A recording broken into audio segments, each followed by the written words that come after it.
less than 0.1% of the population has raced a marathon. It's estimated that number dips to 0.0007% for an ultra, which is any race longer than 26.2 miles, like a 50K or a 100K. That would mean less than 1 million people have completed those races. Well, what about a 200-miler? How many people have done that?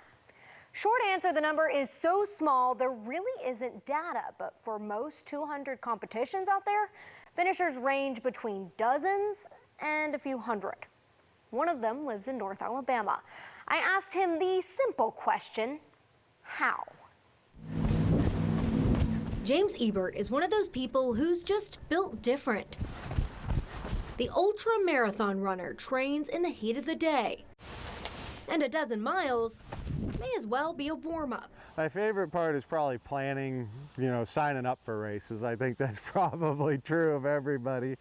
We get on ultra sign up and we're like, ooh, that looks fun, and then it shows up and you're like, oh man, that was a choice. Despite the challenges that come with ultra marathons, I think everybody's lost toenails doing it. That's just part of it. He says over the past 5 years trail racing, he's uncovered a passion. I think my first trail run was a half marathon. It was to run the Mount Mist 50K was why I really got into it. And then let's do 50 miles, let's do a 100-miler, let's see what else there is. What he found were 200-mile races.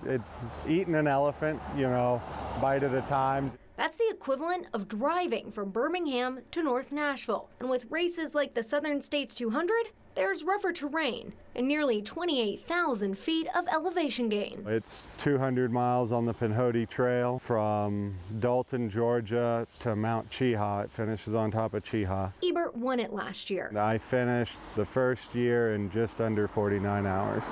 Even with a 3-hour nap, he beat his closest competition by about 12 hours. So you smoked him. I had a good race. I had a good day.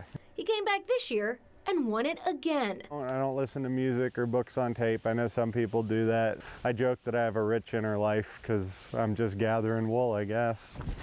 But daydreaming doesn't mean he goes in without a strategy. Ebert says ultras take a lot of planning. He has help. His dad and brother usually crew for him. They're great about getting me whatever I need and keeping everything on track. Accountability helps push him. He says it's crucial not to think about the race as a whole.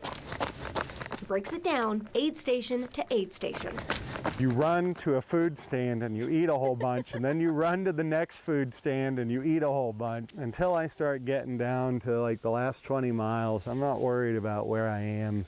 And once he crosses the finish line, he's searching for that final stop. Where's the cooler of beer? I asked Ebert if he had any dream races he wanted to tackle. He said Hard Rock, a 100-miler through the Rockies, is on his list. He also wants to plan a trip to Greece to take on the Spartathlon, which is a more than 150-mile race from Athens to Sparta.